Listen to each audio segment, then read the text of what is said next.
ये कहानी छगनपुर नाम के एक छोटे से गांव की है, जहां अजय नाम का एक गरीब किसान रहता था।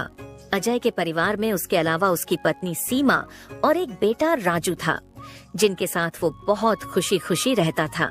अजय के पास गांव में अपनी एक जमीन थी, जहां पर खेती कर वो अपने घर का पालन पोषण करता था।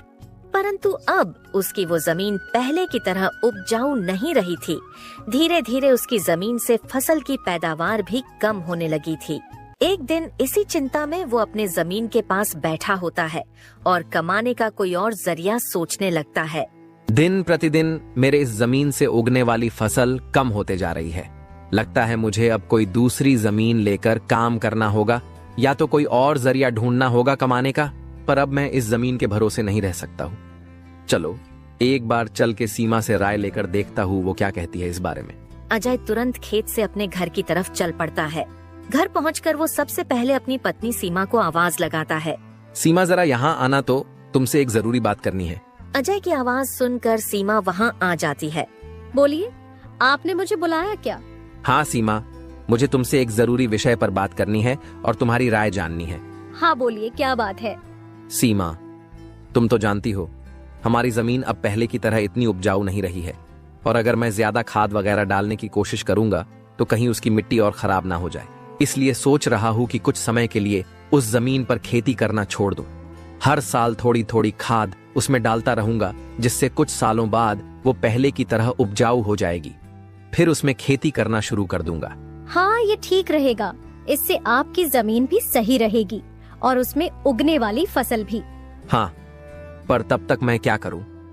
क्योंकि मेरे पास दूसरी तो कोई जमीन नहीं है, तो घर का खर्च चलाने और राजू के पढ़ाई के लिए कहां से पैसे जुटा पाऊंगा। आप एक काम क्यों नहीं करते, एक बार जाकर गांव के जमींदार काका से मिल लीजिए। वो तो बहुत अच्छे और नेक दिल है, वो आपकी जरूर कोई मदद करेंगे। हाँ सीमा, ये ठीक रहेगा, क्योंकि काका अगर कोई नया काम भी करने बोलेंगे तो वो उसमें भी मेरी मदद कर देंगे।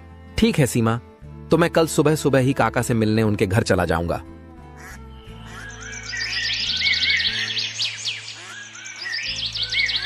अगली सुबह अजय जमींदार से मिलने उसके घर के लिए चल पड़ता है। जमींदार के घर के बाहर पहुंचकर वो जमींदार को आवाज लगाता है। क्या आप घर पर हो? अजय की आवाज सुनकर जमींदार बाहर आता है। अरे आओ अजय बेटा, बोलो क्या हुआ, कुछ काम था क्या? हाँ काका, आपकी एक मदद चाहिए थी। हाँ बोलो ना बेटा, मैं किस प्रकार तुम्हारी मदद कर सकता हूँ? अजय फटाफट से जमींदार को अपने खेत की हालत बता देता है। तो इसमें परेशान क्या होना बेटा? काका, मेरे पास एक ही जमीन है जिस पर खेती कर मैं अपने घर का खर्च चलाता हूँ, और मैंने आज तक खेती के अलावा कोई दूसरा काम भी कभी किया नहीं। तो अब यही नहीं समझ रहा है मैं क्या करूँ। बेटा, खेती के अलावा दूसरा काम क्यों करना? तुम एक काम करो, मेरे पास गांव के बाहर एक जमीन है, तुम उस पर खेती करो। काका, पर इससे तो आपका नुकसान हो जाएगा। नहीं बेटा, कोई नुकसान नहीं होगा। इसी बहाने तुम मेरी जमीन की देख रेख भी करोगे, क्योंकि अब तो मेरी उम्र भी हो गई है और मेरा बेटा भी शहर में रहता है, तो इससे तुम्हारा भी भला हो जाएगा और मेरी भी थोड़ी जिम्मेदारी कम रहेगी। ठीक है काका, अगर ऐसी बात है तो मैं कल से ही उस खेत पर काम करने चला जाऊंगा। अजय जमींदार को धन्यवाद कहकर वहाँ से अपने घर के लिए निकल जाता है। अजय अपने घर पहुंचकर सीमा को सारी बात बता देता है। ये तो बहुत अच्छा है, यानी आपकी सारी चिंता ही खत्म हो गई। हाँ सीमा, अब मैं काका के खेत पर बहुत मेहनत करूंगा और कोशिश करूंगा कि एक दो और खेत खरीद लूं, क्योंकि भविष्य में ऐसी समस्या आए तो उसके लिए हम तैयार रहे।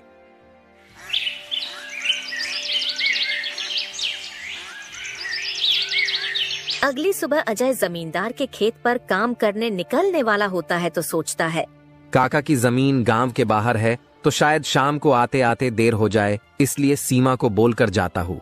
सीमा, जरा यहाँ आना तो। अजय को बुलाता सुन सीमा वहाँ आती है। बोलिए, आपने बुलाया मुझे? हाँ सीमा, सुनो, काका का खेत गांव के बाहर है, तो मुझे शाम को घर लौटने में थोड़ी देर भी हो सकती है। तो अगर मुझे देर हो जाए तो तुम और राजू खाना खाकर सो जाना। ठीक है, पर अपना ध्यान रखना। और हाँ, 1 मिनट रुकना, मैं आपके खाने का डिब्बा लेकर आती हूँ, वो लेकर ही जाना।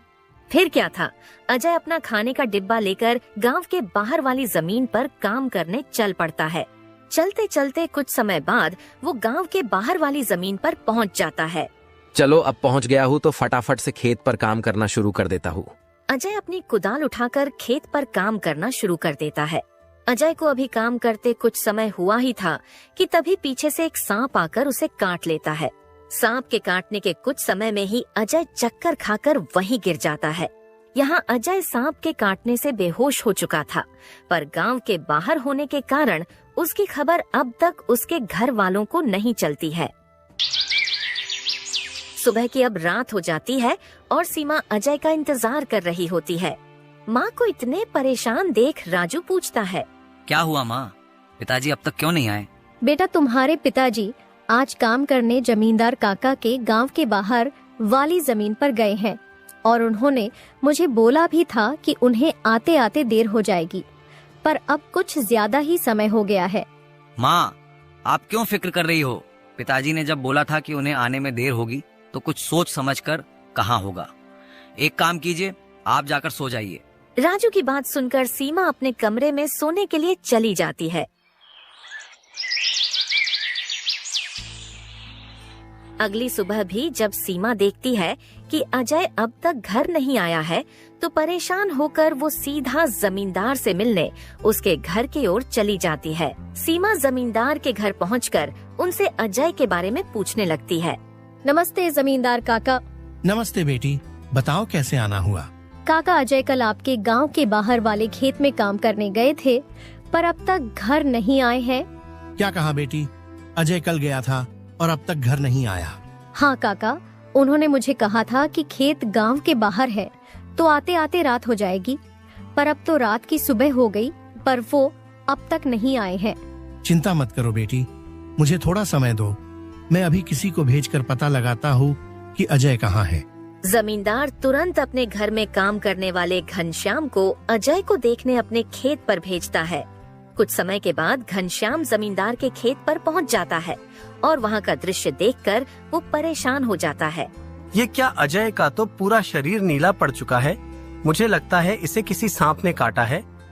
मुझे तुरंत जमींदार जी को ये बात बतानी पड़ेगी। घनश्याम वहां से भागते भागते जमींदार के घर के लिए निकल जाता है।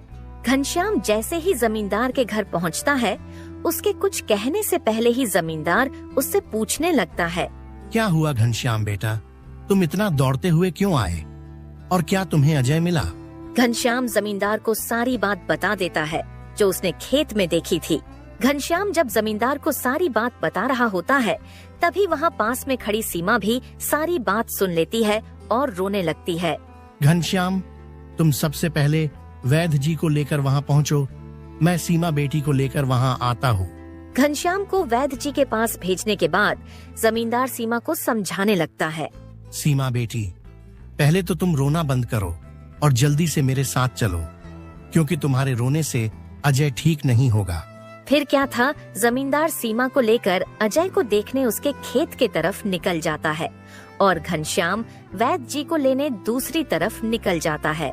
जमींदार और सीमा जब वहाँ पहुँचे तो उन्होंने देखा अजय बेहोश हालात में खेत में गिरा था और उसका पूरा शरीर नीला पड़ चुका था। सीमा अजय के पास बैठकर रोने लगती है। तभी वहाँ वैद्य जी आ जाते हैं।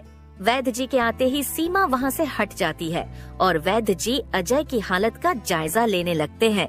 क्या हुआ वैद्य जी, अब कैसी है अजय की हालत? देखिए जमींदार जी, मैं आपको झूठ बोलकर अंधेरे में नहीं रखना चाहता हूँ, पर अजय की हालत बहुत खराब है। वैसे तो मैंने उसे जहर को काटने वाली औषधि दे दी है, परंतु जहर अजय के अंदर कुछ ज्यादा समय तक रह गया है, जिस कारण वो प्रगाढ़ बेहोशी के हालत में चला गया है। प्रगाढ़ बेहोशी, ये क्या होता है वैद्य जी? प्रगाढ़ बेहोशी के हालत में व्यक्ति जीवित तो होता है, परंतु उसके बदन के हिस्से में हलचल नहीं होती है, और ये अब कब होश में आएगा ये भी नहीं कह सकते हैं। वैद्य जी, तो अब हम क्या करें? देखिए जमींदार जी, अभी के लिए मैं कुछ दवाइयां दे रहा हूँ, उसे समय समय पर पानी में मिलाकर देना, बाकी तो सब ऊपर वाले के भरोसे हैं। वैद्य अजय की हालत का जायजा लेकर और दवा देकर वहाँ से चले गए। फिर कुछ गांव वाले अजय को लाकर उसको उसके घर के बिस्तर पर लिटा देते हैं। देखो सीमा बेटी, तुम बिल्कुल चिंता मत करना, तुम अजय की अच्छे से देखभाल करो, देखना वो बहुत जल्द ठीक हो जाएगा और तुम्हें अगर किसी भी चीज की कोई भी जरूरत हो तो मुझे जरूर बता देना, और हर महीने मैं तुम्हारे लिए और राजू के लिए कुछ पैसे भेजता रहूंगा, पर तुम हिम्मत मत हारना। आपका बहुत बहुत धन्यवाद काका, आप हम लोगों की बहुत मदद कर रहे हो। जमींदार फिर वहाँ से सीमा को दिलासा देकर चले जाते हैं। जमींदार के जाने के बाद वहाँ राजू आ जाता है और अपने पिता की हालत देखकर सीमा से उसका कारण पूछने लगता है। माँ, ये पिताजी को क्या हुआ है? बेटा, तुम्हारे पिताजी को कल खेत में सांप ने काट लिया है, जिस कारण वो बेहोश हो गए हैं। माँ, तो पिताजी होश में कब आएंगे?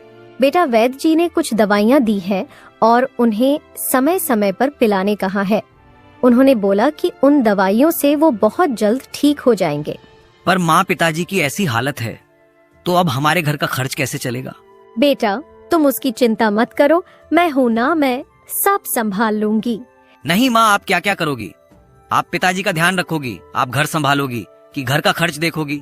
माँ, आप बस पिताजी का और घर का ध्यान रखो, मैं अब खेत पर काम करके घर का खर्च चलाऊंगा। राजू की ऐसी बातें सुन सीमा भावुक हो जाती है। नहीं बेटा, तुमको काम करने की कोई जरूरत नहीं है, मैं सब संभाल लूंगी। तुम बस अपने पढ़ाई का ध्यान रखो। तुम्हारे पिताजी का सपना है कि तुम बहुत बड़े अफसर बनो, और मैं तुम्हें वो बनाकर रहूंगी, भले उसके लिए मुझे कितनी भी मेहनत क्यों ना करनी पड़े। फिर सीमा राजू को वहाँ से पढ़ने भेज देती है। मुझे अब कुछ करना ही होगा, क्योंकि मैं अब अजय का ठीक होने का इंतजार तो नहीं कर सकती हूँ। मुझे अब खुद जाकर खेती करनी होगी, और हो सके तो कोई और काम भी देखना होगा। अगली सुबह सीमा सीधे जमींदार से मिलने पहुँच जाती है। नमस्ते जमींदार काका। नमस्ते बेटी, बताओ कैसे आना हुआ, और अजय की तबीयत अब कैसी है? काका, अजय की तबीयत फिलहाल तो वैसी ही है, और मुझे आपकी एक मदद चाहिए थी, इसीलिए मैं आपसे मिलने चली आई। हाँ, बोलो ना बेटी, मैं तुम्हारी किस प्रकार मदद कर सकता हूँ? काका, मैं चाहती हूँ कि जो जमीन आपने अजय को दी थी काम करने के लिए, आप मुझे उस पर काम करने की इजाजत दे दी, ताकि मैं उस पर काम करके अपने घर का खर्च और राजू की पढ़ाई करा सकूं। बेटी, पर तुम्हें वहाँ काम करने की कोई जरूरत नहीं है, मैं हूँ ना। मैं तुम्हारे घर के लिए जो भी खर्च लगेगा हर महीने भेज दिया करूँगा। नहीं काका, आपने अब तक हमारी बहुत मदद की है। अब आप बस मुझे आपके खेत में काम करने की इजाजत दे दीजिए। मैं अब खुद काम करके अपना घर चलाऊंगी और अपने बेटे को बड़ा अफसर बनाऊंगी। जमींदार सीमा को बहुत समझाने की कोशिश करता है, पर सीमा जमींदार की बात मानने तैयार नहीं थी। आखिर में सीमा की बातें सुनने के बाद जमींदार सोचने लगता है। मुझे लगता है सीमा मेरी बात नहीं मानेगी, पर अगर वो काम करने इतने दूर जाएगी तो वो अजय का ध्यान नहीं रख पाएगी। एक काम करता हूँ, मैं सीमा को मेरी गांव के अंदर वाली जमीन पर काम करने के लिए कह देता हूँ, ताकि वो खेतों पर काम भी कर सके और अपने घर का ध्यान भी रख सके। ठीक है सीमा बेटी, मैं तुम्हें अपने खेत पर काम करने की इजाजत तो दे सकता हूँ, पर तुम्हें मेरी एक बात माननी होगी। हाँ काका, बोलिए ना। बेटी, तुम्हें मेरे गांव के बाहर वाले खेत पर काम करने की कोई जरूरत नहीं है। मेरे पास तुम्हारे घर के नजदीक भी एक खेत है, तुम वहां काम कर सकती हो, ताकि तुम अपने घर का और अजय का दोनों को ख्याल रख पाओगी। काका, ये तो और भी अच्छा रहेगा, इससे तो मेरी बहुत मदद हो जाएगी। बेटी, पर एक छोटी सी समस्या है, वो खेत बाहर वाले खेत से थोड़ा छोटा है। हाँ तो कोई बात नहीं है काका, वो खेत मेरे घर से नजदीक है, वही बहुत बड़ी बात है। मैं खेत में काम करने के साथ साथ दूसरे के घर का काम भी करना शुरू कर दूंगी, ताकि उन पैसों से मैं राजू की पढ़ाई का खर्च निकाल सकूं। बेटी, पर तुम्हें इतना काम करने की क्या जरूरत है? काका, मुझे काम करना ही होगा। अजय का सपना था कि राजू पढ़ लिख कर बड़ा आदमी बने। अगर मैं मेहनत नहीं करूंगी तो उसका सपना अधूरा रह जाएगा। राजू की पढ़ाई के लिए और घर चलाने के लिए मुझे हर हाल में ये जिम्मेदारी उठानी पड़ेगी। जमींदार सीमा के संकल्प और साहस से भावुक हो जाते हैं। ठीक है बेटी, तुम्हारी मेहनत देखकर मुझे पूरा भरोसा है कि तुम जरूर सफल होगी। मैं तुम्हारी हर संभव मदद करूंगा। तुम कड़ी मेहनत करो, भगवान भी तुम्हारे साथ हैं। सीमा ने जमींदार के गांव के अंदर वाले खेत पर काम करना शुरू कर दिया। वह सुबह खेत पर काम करती और दोपहर के बाद गांव के घरों में सफाई और खाना बनाने जैसे छोटे मोटे काम करने जाती। धीरे धीरे सीमा की मेहनत रंग लाने लगी। खेत में अच्छी फसल हुई, जिससे उसका घर चलने लगा और जो पैसे वह दूसरों के घरों में काम करके कमाती थी, वह राजू की पढ़ाई में खर्च करने लगी। बेटा, मैं चाहती हूँ कि तुम मन लगाकर पढ़ाई करो। तुम्हारे पिताजी का सपना है कि तुम अफसर बनो। मैं तुम्हारे लिए हर मुश्किल को पार कर लूंगी। माँ, मैं कड़ी मेहनत करूंगा। एक दिन मैं पिताजी का सपना पूरा करके दिखाऊंगा। सीमा की मेहनत और त्याग से गांव के लोग भी प्रेरणा लेने लगे। उन्होंने देखा कि कैसे एक माँ अपने परिवार के लिए हर कठिनाई का सामना कर रही है। इसी बीच अजय की हालत धीरे धीरे सुधरने लगी। वैद्य जी की दवाओं और सीमा की देखभाल ने जहर का असर कम कर दिया। एक दिन अचानक अजय को होश आ गया। अजय को होश में आते देख सीमा बहुत खुश हो गई। अजय, तुम्हें होश आ गया। भगवान ने मेरी मेहनत और दुआएं सुन ली। सीमा, मैंने तुम्हें और राजू को बहुत परेशान किया। नहीं अजय, तुम हमारी ताकत हो। जब तक तुम ठीक हो रहे थे, मैंने हर जिम्मेदारी संभाली और देखो, अब सब कुछ ठीक हो रहा है। अजय धीरे धीरे पूरी तरह ठीक हो गया। उसने सीमा की मेहनत और त्याग देखकर प्रण लिया कि अब वह उसके साथ कंधे से कंधा मिलाकर परिवार को आगे बढ़ाएगा। राजू की पढ़ाई भी सफलतापूर्वक चलती रही और कुछ सालों बाद वह एक बड़ा अफसर बन गया।